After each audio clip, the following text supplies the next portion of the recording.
Mana cara untuk berkata tidak itu lagi. Kalau misalkan Kartini itu hidup di zaman sekarang, kira-kira Kartini itu akan jadi apa ya? Profesinya apa? Nah, bagaimana sih jadi perempuan itu supaya tangguh, supaya kuat gitu.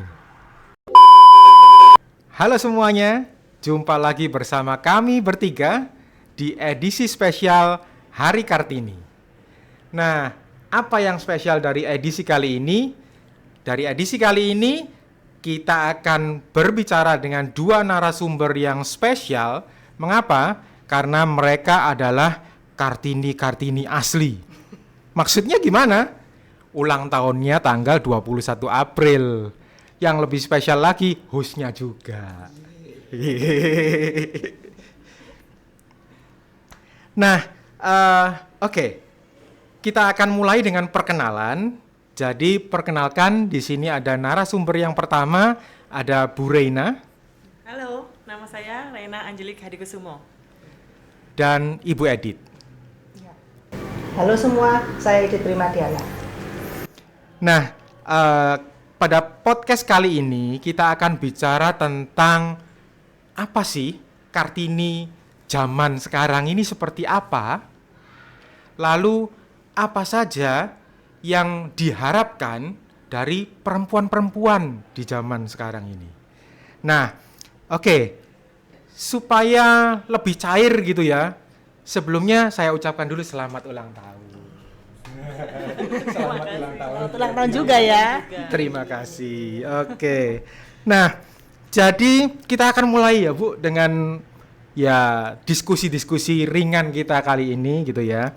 Mungkin yang pertama kita bahas adalah kalau misalkan Kartini itu hidup di zaman sekarang, kira-kira Kartini itu akan jadi apa ya? Profesinya apa? Menurut saya, kalau Kartini dari dulu memperjuangkan emansipasi wanita, salah satu karir atau profesi yang cocok untuk Kartini itu adalah seorang guru ataupun seorang dosen. Wow, oke, amazing. Berarti aslinya masih relate ya? Kartini itu dengan zaman sekarang itu masih relate ya, masih Pasti, berlaku ya? pasti. Oke.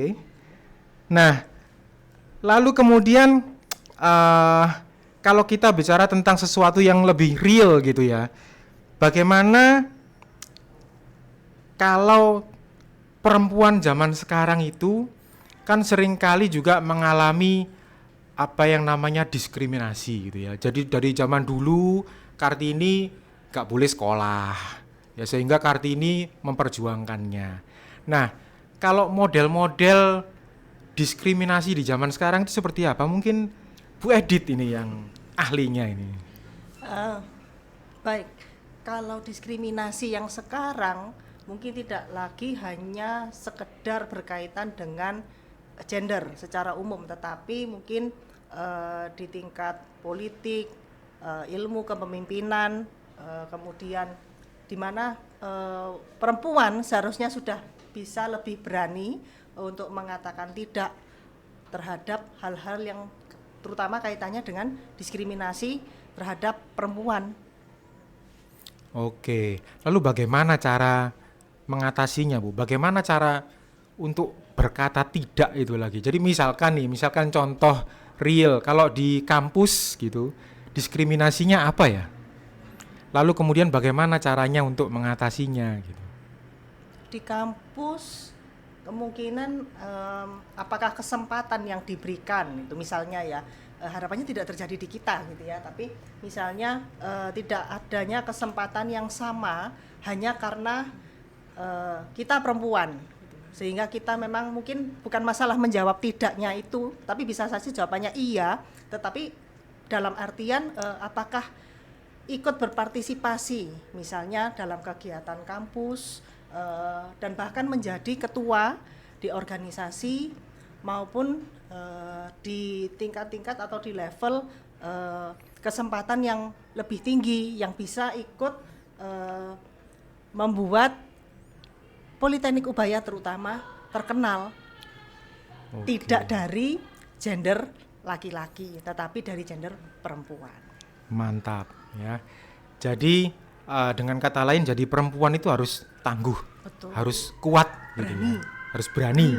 Nah, kira-kira ada tipsnya nggak Bu Reina? Bagaimana sih jadi perempuan itu supaya tangguh, supaya kuat gitu?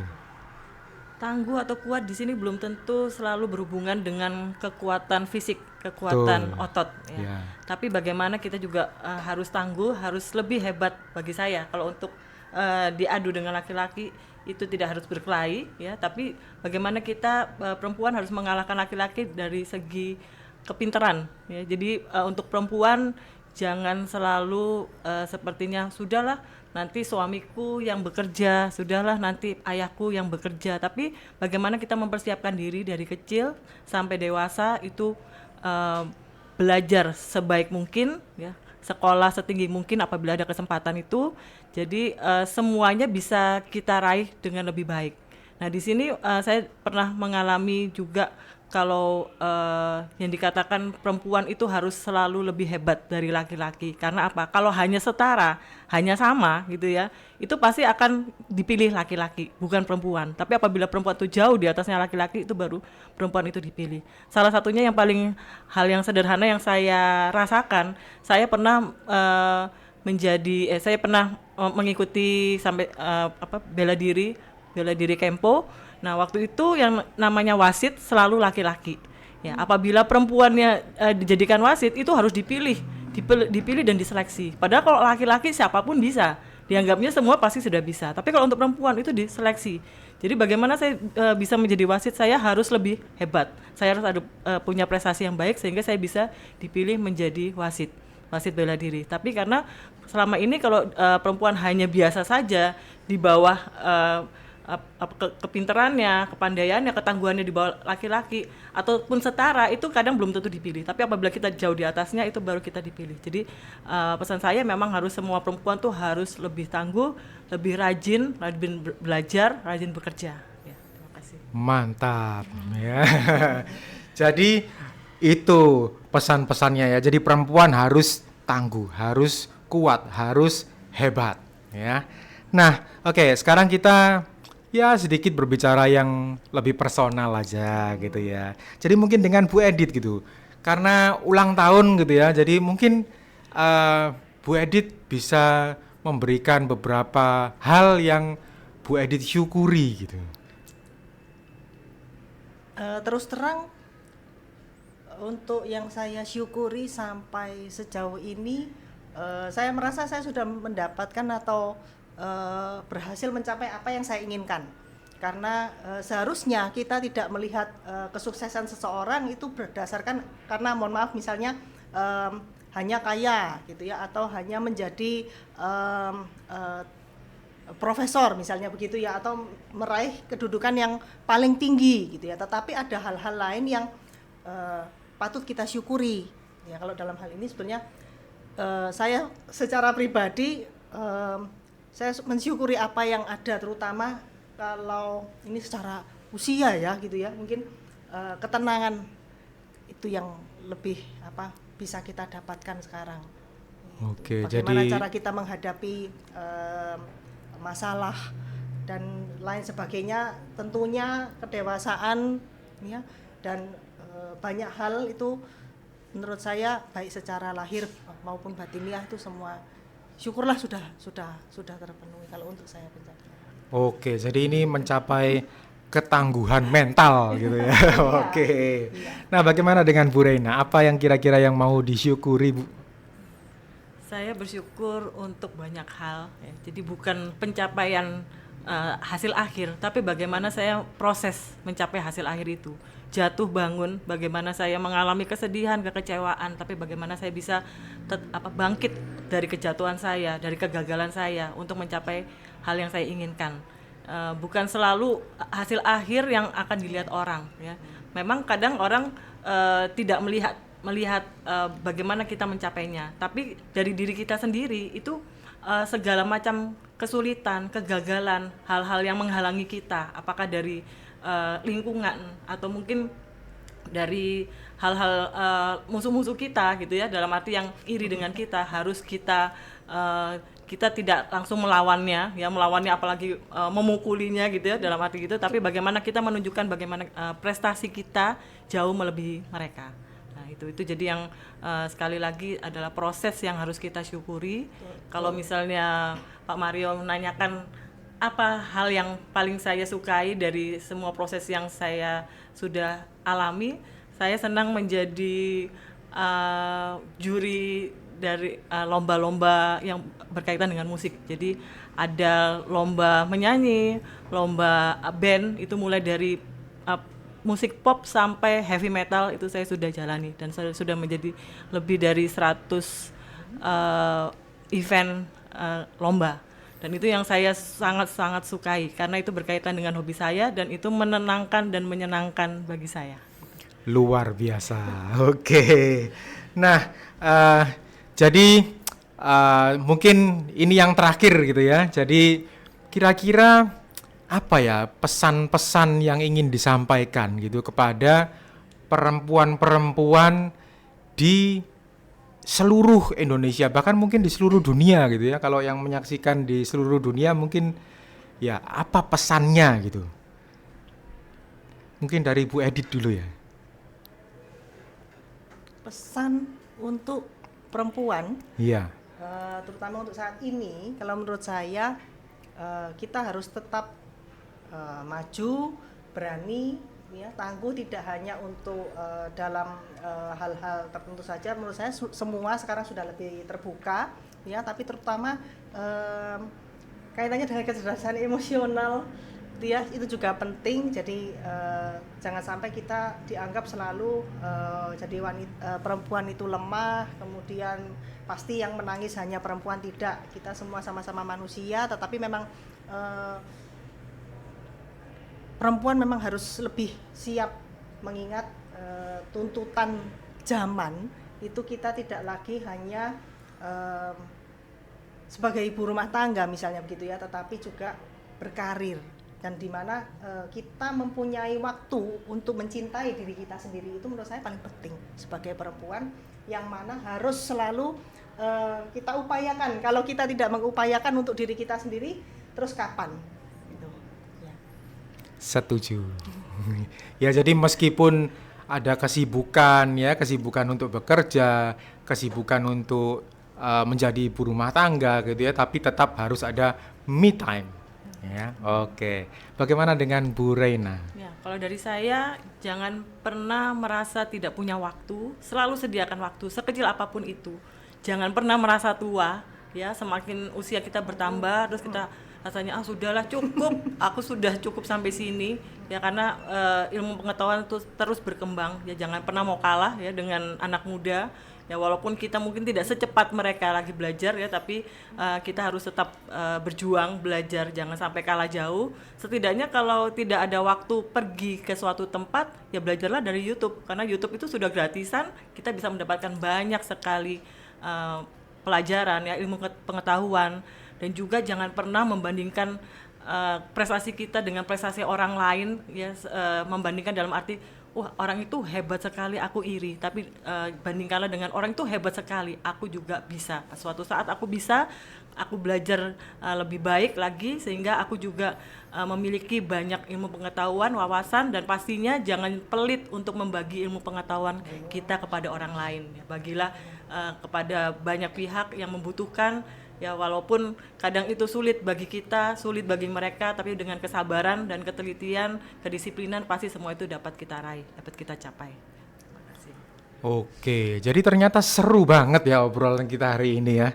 Nah, oke, ini membuat saya sadar gitu bahwa sebetulnya Kartini itu masih ada gitu. Bagaimana bisa masih ada? Masih ada di dalam jiwa para perempuan yang tangguh seperti ibu-ibu di depan saya ini gitu ya. Jadi ternyata semangat Kartini itu ada terus dan tidak akan pernah pudar gitu ya. Viva Kartini gitu ya. Nah, oke, jadi itu akhir dari podcast kita kali ini. Sebentar. Ini sudah berakhir? Ya. Kita Kartini, Bu. Berarti kita akan mengajukan pertanyaan juga ya buat yang juga ulang tahun tanggal 21. Oke. Itu ya. Yang mana? Siap. Siap ya. Siap. Kan kita emansipasi wanita. Gitu ya Bu Rena ya. Betul. Jadi Sekarang kalau, gantian host nih. kalau menurut Pak Mario ya Mhm. secara umum kira-kira dari posisi laki-laki gitu ya, mungkin kira-kira apa yang bisa membantu membuat kita ya terutama supaya semangat Kartini itu tidak akan hilang, terutama di zaman sekarang ya Pak ya. Oke, baik. Nah, sebagai salah satu stakeholder, waduh. Jadi saya punya istri dan anak perempuan begitu ya. Nah, dari pengalaman pribadi begitu ya, maka sebagai seorang laki-laki, maka saya merasa ya kita harus menghargai jerih payah seorang perempuan begitu ya. Jadi karena memang tidak mudah menjadi seorang perempuan. Perempuan seringkali dituntut untuk bisa melakukan segalanya. Yang pasti rumah tangga biasanya selalu diserahkan kepada perempuan. Sedangkan bila penghasilan yang laki-laki kurang, maka perempuan lagi yang harus bekerja. Nah, seolah-olah perempuan ini harus bisa semuanya, bisa bekerja, bisa mengatur rumah, bisa segalanya.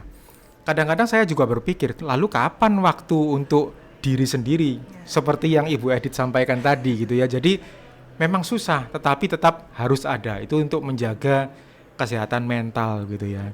Jadi ya, saya sebagai seorang laki-laki tentu saja saya bersikap aktif gitu di rumah. Saya juga membantu istri saya untuk urusan rumah tangga sehingga tidak semua urusan rumah tangga itu harus dikerjakan oleh perempuan gitu ya.